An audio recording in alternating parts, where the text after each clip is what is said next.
Hey everyone, happy midsummer, midwinter. It's a beautiful day in southeast England, and thanks everyone for coming to this week's office hours. Just a couple of small announcements. I'm really happy and excited to say that we've just gone past our 100th issue that has been filed, which is a bit of a milestone. And we've currently got 31 closed and 36 open. Artem, who's here, has added some brilliant issues on tasks for working on various aspects of Snap and Snapcraft. And also Robert's added a few, and I've actually invited Robert to talk a little bit about them if he wanted to. Do you want to say a few words, Robert, about some of the tasks you've created? I'll share my screen actually, because it's good to see them. Yeah, thanks. So I added a bunch of issues for the Ubuntu packaging guide. Those are new, though those haven't been there before, or the Ubuntu packaging guide has not been featured before. But I'm quite excited to finally have it started. And the other ones are about NetPlan, so the network configuration framework in Ubuntu. And I'm kind of glad that they range from really small, kind of good first issues over some simple but slightly more complex, all the way to developing an entirely new topic or an article.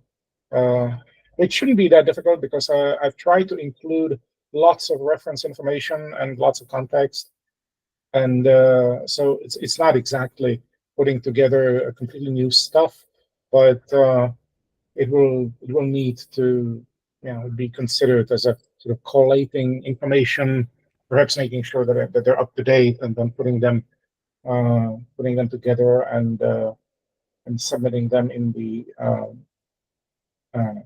respective data access form. There are explanations, there are how-tos, there's also just adjustments to repository README.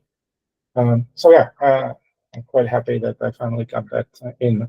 And there's more coming, but today I only had about 8 or something out of many more that I have in mind. Oh, that's brilliant. Thank you, Robert.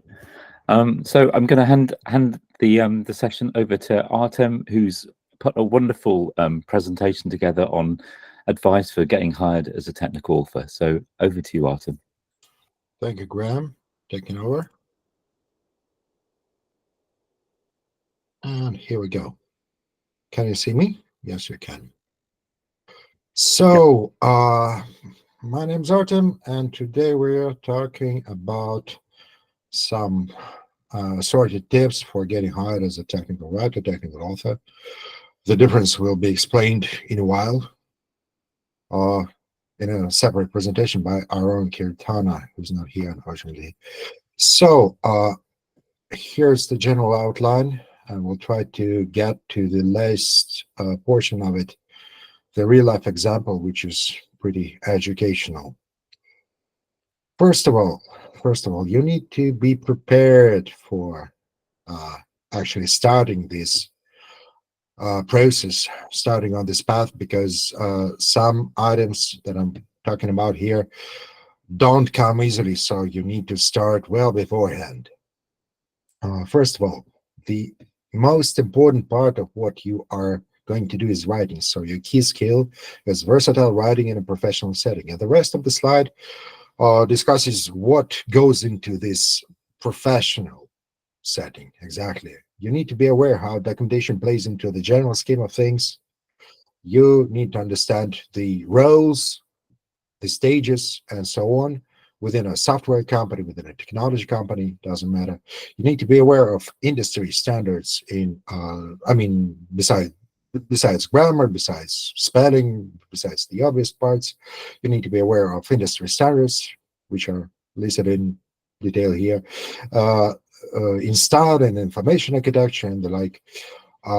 If possible, you will be better off with some sort of credible certifications, especially if you are not a native speaker of English, which applies to way more technical writers or authors who or at least aspiring technical writers or authors than can believe. And it's also good to have writing as a hobby because it showcases your passion, essentially. Second, you're a technical author, technical writer, so you need to be good with technology. And this quality comes in two flavors. First of all, you need to know your subject matter. And this T-shaped approach, which is quite famous, is probably the better way to describe this. You need to understand the industry landscape in general and have maybe one, two, several areas of expertise where you actually understand things at some depth. Second part is you need to understand your tool stack. Well, in my personal experience, the two separate realms of technical authorship or writing are either Dox's code, as presented by Ron Robert here. The link is points to his presentation, and the DIT approach, the Darwin Information Typing Architecture. Each comes with its own separate set of tools, approaches, academies, courses, fan bases, whatever. Finally, to address one of the popular points in this, coding helps. Being able to code, being able to read other people's code helps, but it's not a necessity. You only need to double in code instead of being a full-fledged software developer. And if you're a software developer pivoting into technical writing, you need to be good at writing first. This is something that many people miss. Finally, you need to be able to work with people, to talk with people, not only two people, if you know what I mean, to get your points across, to hear people and be heard. Essentially, you need some soft skills, and here's a fun article about that. Finally, your attitude. You need to understand that finding a job in the tech industry is really hard today, and you will benefit from some perseverance in the process. It's a buyer's market, yes, really. This fact is aggravated by the seasonal fluctuations. It's summer now, so hiring is slowing down. So be prepared, and focus only on the immediate steps ahead. Don't think about what comes next, what will happen to your what happened to your past applications, what's going to happen in a few months. You need to land your applications, you need to land these interviews, you need to eventually land an offer. So take your time. Finally, few people know, actually, I mean, outside of technical writing itself, what to look for. So they tend to rely on some proxy factors. And here, for example, Canonical as a company may seek excellence in academia or in previous professional career, in leadership, innovation, self-reliance, ownership, confidence. Volunteering and generally giving back is also a factor.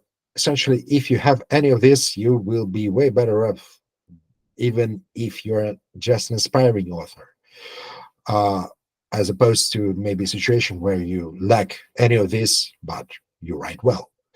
No. And the best part of this is anything here can be trained or achieved or attained over time. So start putting in these hours now. In the end, you only need one job. So that's the probably the best part of this. But speaking about respect and self-respect, you don't need to settle for jobs you dislike because it doesn't pay off in the long term. It only makes you miserable and depressed or whatever. And you don't need to perceive technical writing as a second hand or a second grade or second sort job, as opposed to, I don't know, software development, because it's a complex and skill-intensive job that takes years to master and perfect. And you will need to be a continual learner in this line of work. So speaking about your portfolio, you need to choose your samples wisely. First of all, it's paramount to have one single perfect sample of your writing, because it's too often that we meet people who maybe say something like this. Oh, okay, this is old, this is private, this is kind of unfinished, and okay, but what do you have? Nothing. Well, nothing it is. It's also nice to have several diverse samples of your writing at the ready, and they need to be portable. So PDFs are fine, not too small, not too large. And the most important part here is you need to have them complete instead of excerpts, portions, some copy pasted snippets or whatever. It's always good to have them at the ready with Google Drive, but the best part of this is you get to showcase your technical prowess, like maybe putting it in GitHub pages or render it with some static site generator, whatever. So speaking about portfolio next, it needs to be discussed, and you will have to discuss your specific choices you made with this document or that document. Why did you choose to write it like this? So you need to be able to talk about your choice of structure, terminology, whatever. And it's usually not that beneficial to provide some, typical GitHub profile with some bootcamp assignments from several years ago that look abandoned. Don't do that, please. To the contrary, you will benefit from treating your portfolio as a garden. So preserve it, tend to it, and you'll be fine. And you'll always need to, well, I mean, not always, but often you will need to be able to offer some critique for other people's writing. For example, you will be offered to take a look at the company's doc and say what's bad about it, what's good about it, and let's see how you fare. And finally, community involvement. Well, it's a pretty straightforward process. The key here is to just get out there, get engaged with people you're comfortable with, and seek feedback from them. Just soak in the ambience of this stuff.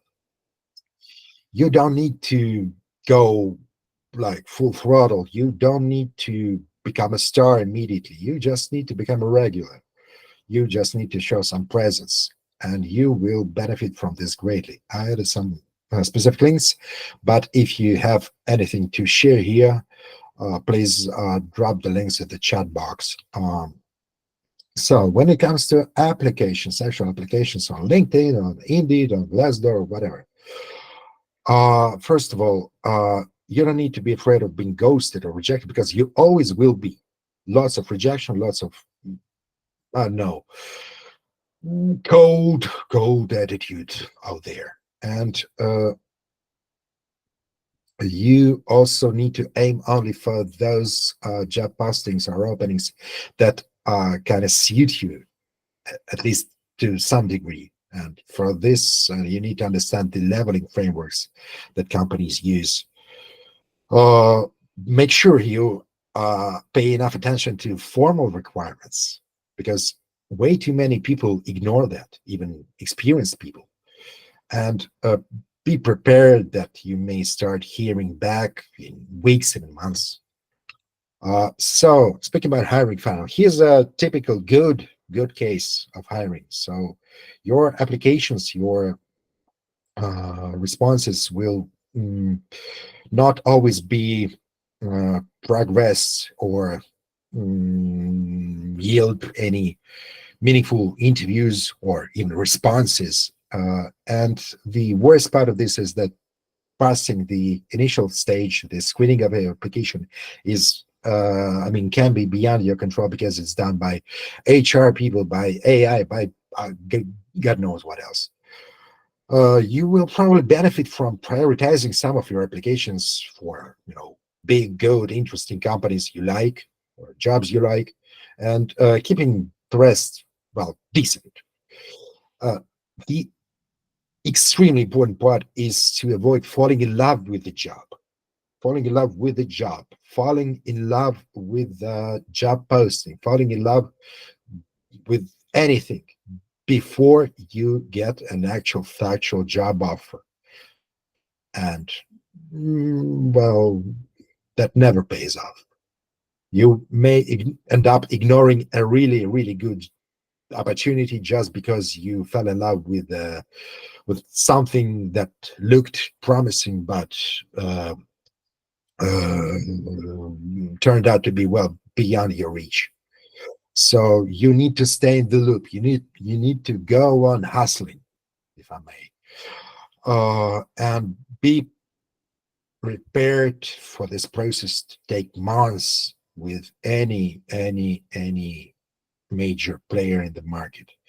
And it's not because they're bad, it's not because they're ignorant or whatever, it's just how it works at this point in time.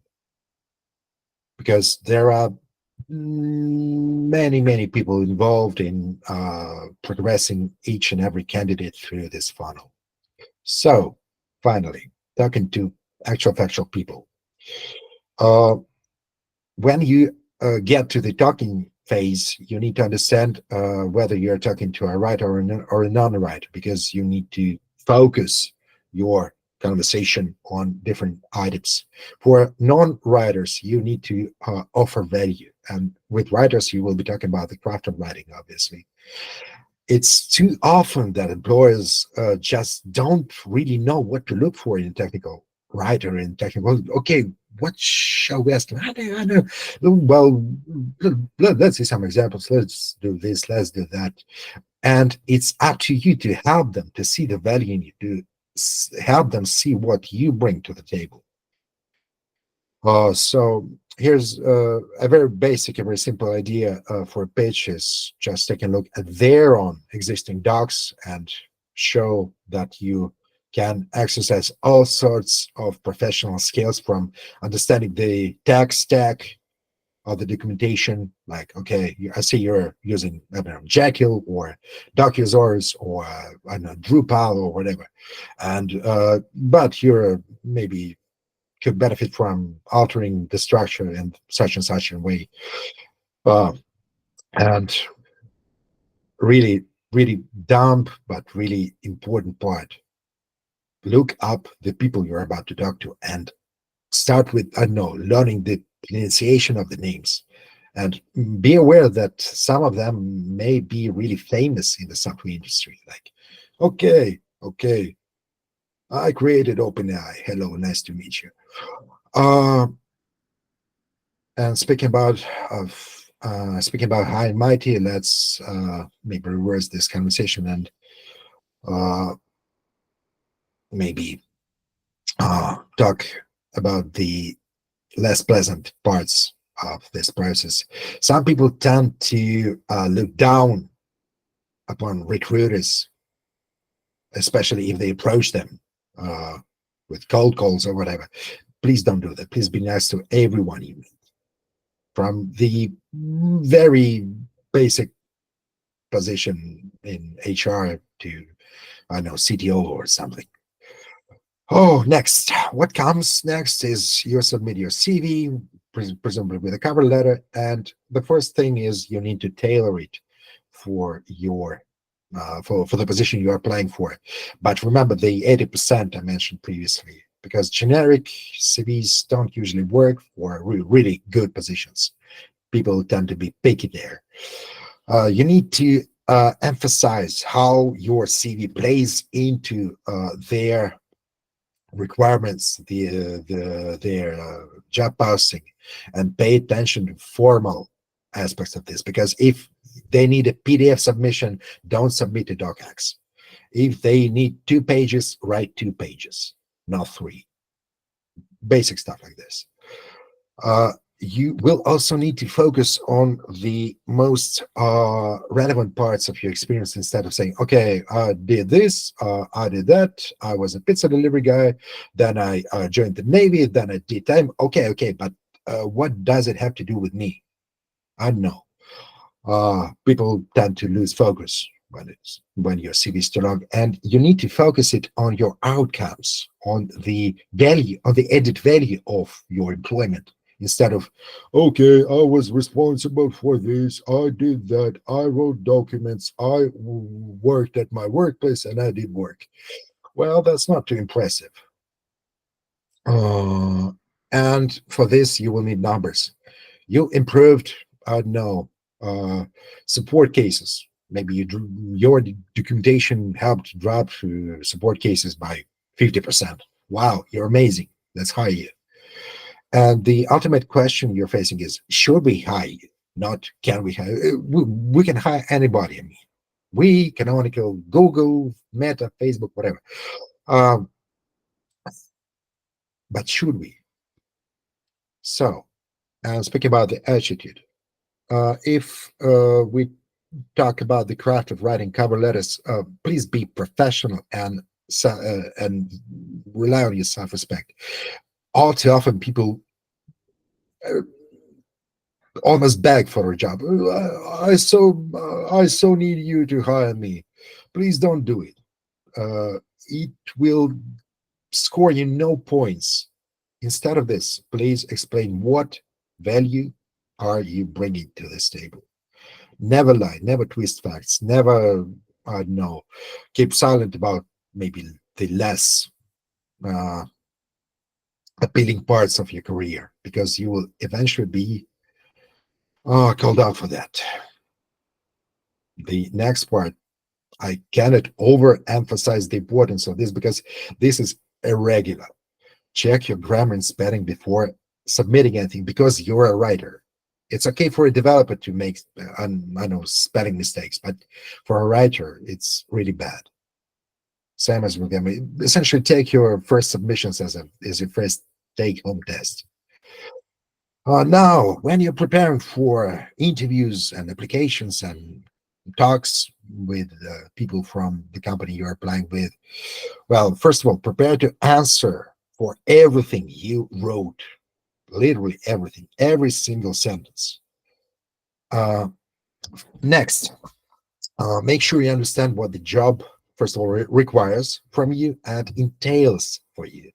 Because, for example, Canonical here requires its employees to travel once or twice a year. And if you're unable to travel, well, that may be a problem. And again, expect questions about how well you understand this job. So make sure to investigate the companies you apply with, and you need to look not only for their business, what they do, how they fare, are they enjoying any degree of success, but whether their culture, their values are a fit for you. Because, for example, I personally would think twice or thrice before applying for a job with, I don't know, Lockheed Martin. Last but not least, some technical stuff. Make sure your equipment works fine if you are joining remotely, regardless of whether you are remote or in person for this interview. Double check the time. Don't arrive late. Be professional. Be neat.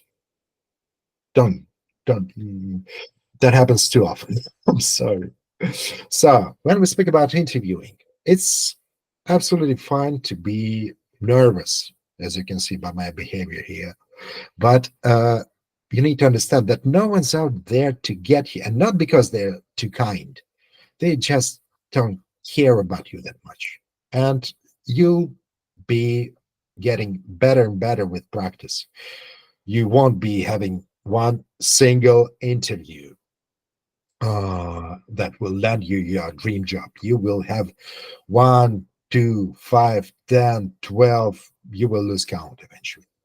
But it's not okay to be arrogant, because if you are being visibly arrogant with people you are applying for a job with, maybe you're not so smart after all. What are you doing here? I mean, and that unfortunately occurs all too often. Interviews can be different, and you will always benefit from understanding which genre of an interview is coming next. If you are unfamiliar with a specific genre, you may benefit from researching and rehearsing it. It's stupid, but it works. And speaking about genres, you will probably get used to the jargon. You have panel interviews, HR interviews, skills interviews, behavior interviews, take-home interviews, lead code interviews. Oh, well, you'll cross that bridge when you get there. If you miss something during a conversation, just rephrase what part you could hear and ask them to clarify, and spend this time thinking. Scramble for it. During the interview, you should probably seek answers about what's it's genuinely like to work for them, judging by their attitude, their behavior, not just by what they tell you up front, because you need to be wary of things like vagueness or marketing language or just some, generic stuff. And when you try to come up with some questions for your interviewer, and you'll always have time to ask your questions, try to come up with something meaningful during your research, when you research the company, when you research the person you're talking to. Because it's pretty much visible when people ask you something generic and it's like, you could do better. No points here as well. Finally, here we have a very specific example of a tech writer journey, as opposed to Joseph Campbell's hero's journey. It's something that achieved from a career in academia. So we can see that the person here tried to translate their skills and competencies gained previously into something relevant for this field.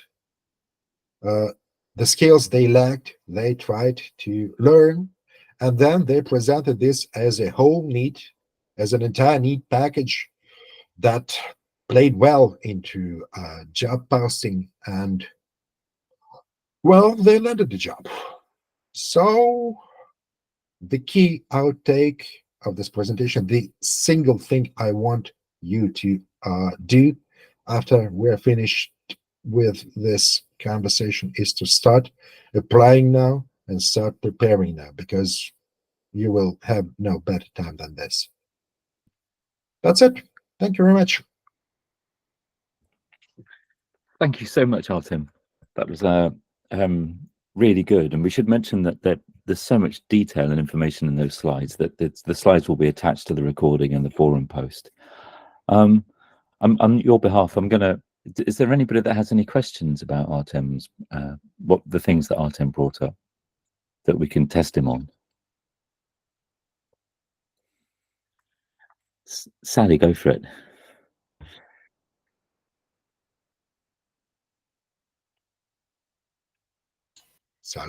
Sally? Sorry, I was just talking away there and forgot that I was on mute. Sorry about that. Yeah, so I was just wondering, kind of tying it into the Documentation Academy, if somebody's been like making contributions, open source contributions through the Documentation Academy, what would you say is the best way to showcase those contributions if they wanted to put them on their CV?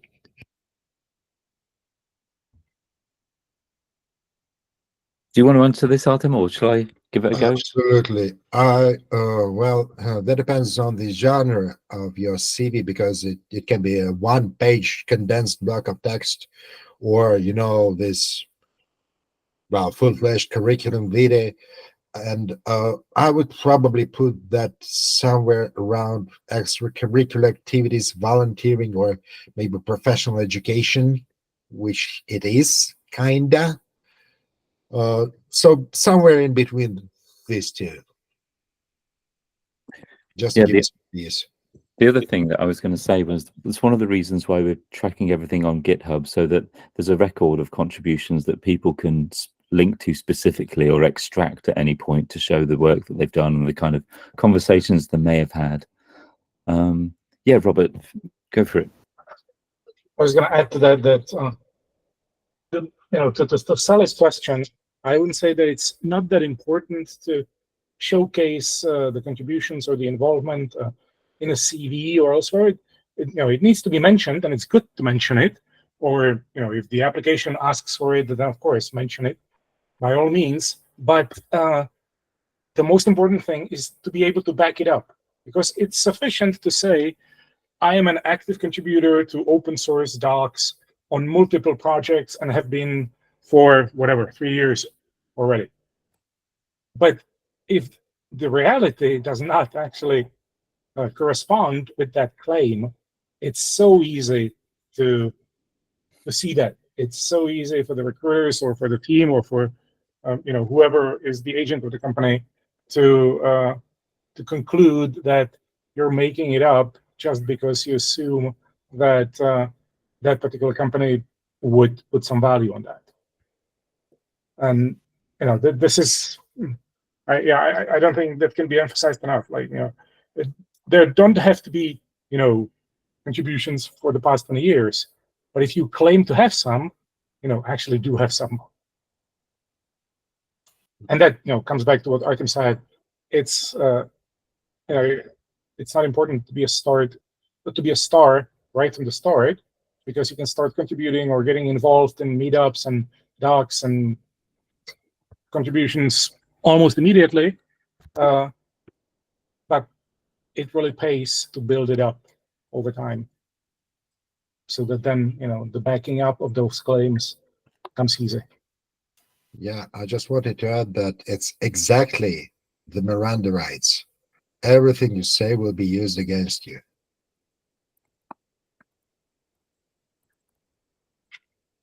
I guess, sorry to butt in, just to follow on from what Robert's saying.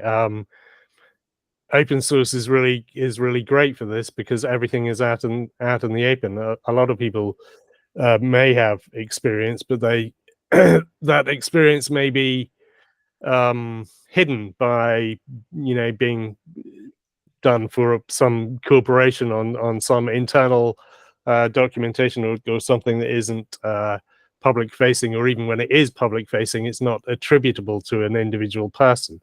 So one of the great things about open source and of course the ODA activities is that they are attributable to individuals, and you can easily trace them. So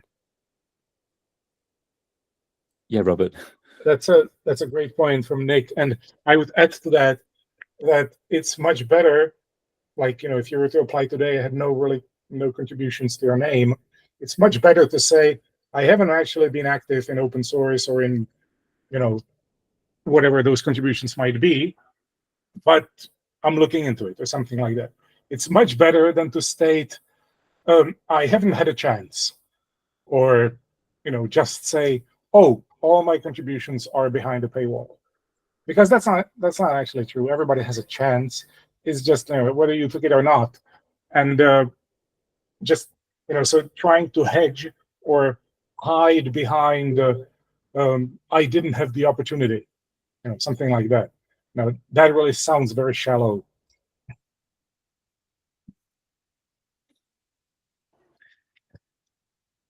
Does anyone have any other questions? Yes, Usman, go for it. If you want to. Or type them if you feel more comfortable. I don't mind reading them out. I've got one for you, Artem, or maybe for the people here. How technical do you think you'd need to be a technical writer? Well, first of all, there is no upper limit, because in the extreme, you need to be a slightly better developer than your developers, but keep silent about it by all means. The least you need to be able to do is understand your subject matter experts when they talk, unfortunately, to you about the stuff they do. At least their terminology, their maybe jargon, but this is the part of this job where you need to hit the ground running and pick up the pace real fast if you want to stay in this field. That's what I think. So you won't be able to say, okay, I'm stopping here. I won't be learning any more new stuff. I won't be delving there because it's too technical for me. Sorry, that doesn't work. Do you need to have had technical experience with the technologies that the prospective company you're applying for is working with? I think it depends on what you're going to be doing. So like when I was interviewed by the MAS team, the other interviews about technical writing experience and all this other stuff were like just almost skim overs. But the meeting with Bjorn that lasted 2.5 hours, where he asked me every networking question under the sun, that was more important to them than the technical writing skills. Now, if I'd been trying something with, say, I don't know, some consumer product that Ubuntu has, they might not have asked any technical questions at all. So I think it depends on what kind of writing you're going to be doing and what kind of job position you're seeking. Thanks, Bill. Did you have anything to add, Artem? No, unless we perceive this as, trying to find something under the gaslight because it's brighter there.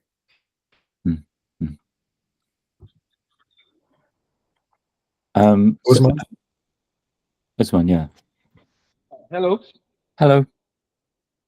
Yeah, thank you for the presentation. It was quite very educative. So my own particular question is based on the numbers.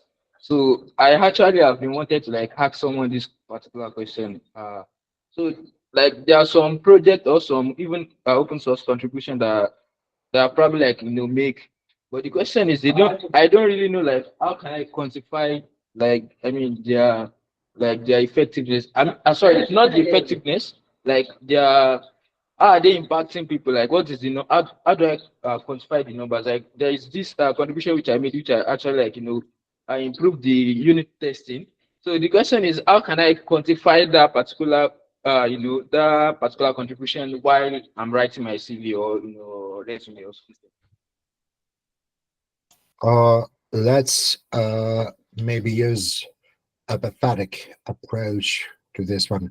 I'll start by what you shouldn't do. You shouldn't invent metrics or measurements or anything else. Instead, focus on unit testing. I don't believe you can measure coverage with that. Correct me if I'm wrong, but sometimes it's enough to mention the DAX solution you implemented, the approach you took to be technical enough to make a dent, to make an impression. I personally, this is highly personal, this is highly subjective. I'm not a fan of saying, okay, I wrote 100 unit tests, I wrote maybe 10 documents, I wrote 7 manuals or whatever. Some people do, and some people find it actually useful. So it's, well, try and find out approach. Graham? Yeah, I mean, I agree.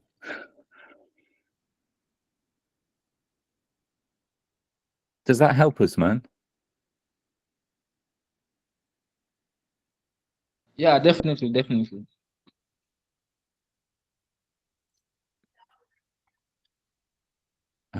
Any more questions? Go for it, Sally. I guess I've got another one. So you mentioned earlier, Artem, that employers, especially when it's people from HR, for example, people from the recruitment divisions or whatever often don't really know or understand what they're looking for or what they want for somebody in the role. So in that situation, how would you go about deciding whether you are essentially qualified for that role? Because obviously they have requirements and they list like whatever requirements they have for the role, but if the people that are interviewing you aren't really sure, like what percentage, let's say, of the requirements do you think that you should fill versus that you have to fill? I don't know if I've phrased that question very well. Well, again, this is highly subjective, but personally, I would start on this general baseline, lifelong assumption that I am enough, I am sufficient, and it's their job to prove otherwise.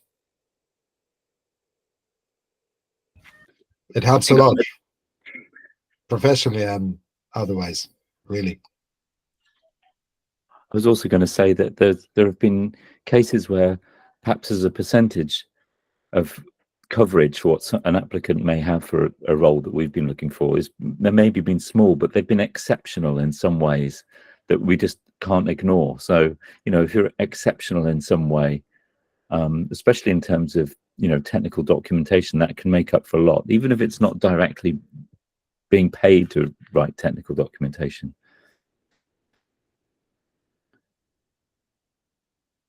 I've got a question.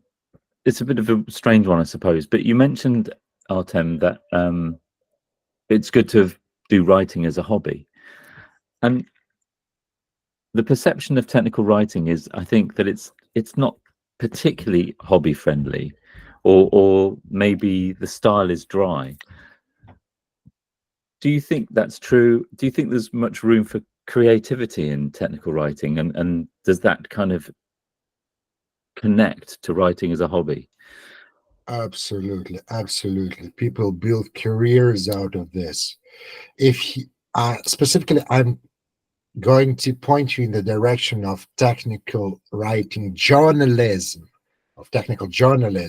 which is also a thing, and it's an adjacent career, not the same. But you can go out there and see all kinds of extremely well written and extremely funny, educational, you name it, blogs about investigations, about tracing CVEs, about who done it. Well, the register, the publication, I mean, is built on this. Pharonics is built on this. So it's absolutely a viable path if you are into this, because not many people enjoy, I don't know, tracing all sorts of differences between Linux kernels or whatever. Also, with Linux, you've got to be prepared to put many hours into something that just isn't going to work, and you have to start again. I think you can be successful with a hobby. I mean, there's a guy on Hacker News who is good at animation and drawing and writing.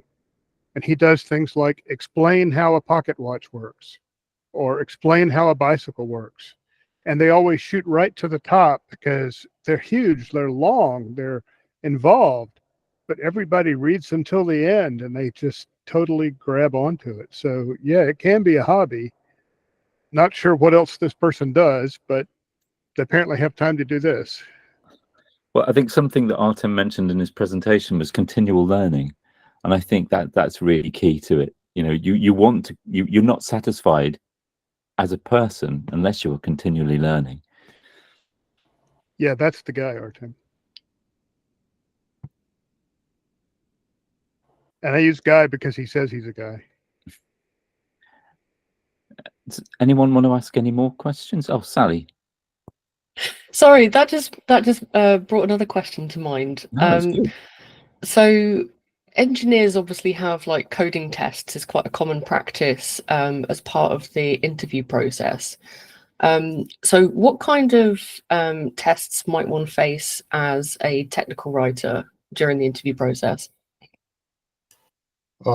Generally, they tend to fall into three uneven categories. First of all, you write some stuff yourself. Second, you offer critique to stuff written by someone else, or try to improve it, actually, instead of saying, "Oh, that's bad for this and that reason." And finally, the weird stuff. For example, once I was asked to suggest instructions for drawing a geometrical pattern, which was highly convoluted and irregular. Apparently, I passed the test, but I cannot say that I enjoyed it. So let's focus on these two instead. Personally, I'm a fan of the editing part because it shows more about your thinking than just writing stuff from scratch. But then again, it depends on your needs and purposes.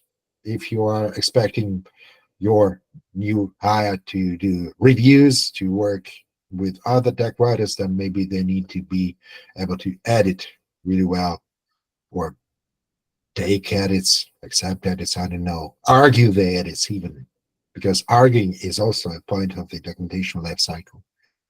You need to be able to stand your ground sometimes.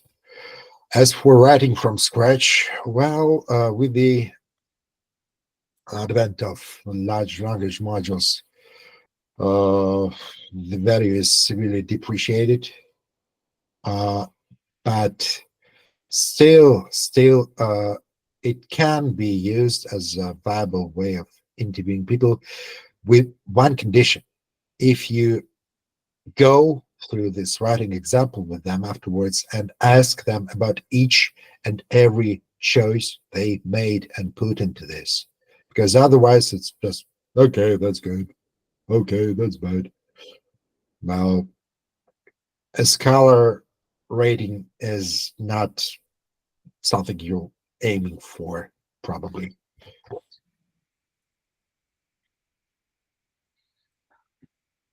I have one last question if nobody has any others. Artem, I don't know if you've got any recommendations on this, but is there any seasonal change in the way that technical author roles appear, or is there a bad time to start applying? Is there a good time to start applying? How do you have an impression of how things might be now? As I mentioned previously, things are bad now. We'll be probably getting worse. I'm sorry, but that's the way I see it. What I think is that we're seeing a drop, not a steep one, but still a drop in higher level job postings, in good positions, in decent positions. You choose it, you choose the name for it, but also there's definitely seasonal fluctuation, because summer is usually a bad time to apply for a job. But speaking about timing to start, just like I said, start now. You'll figure it out. It's better to start sooner than later. It's really obvious. It's really simple, really basic, but it is what it is. Thank you, Artem, and thanks so much for putting all this together. I thought it's been really valuable.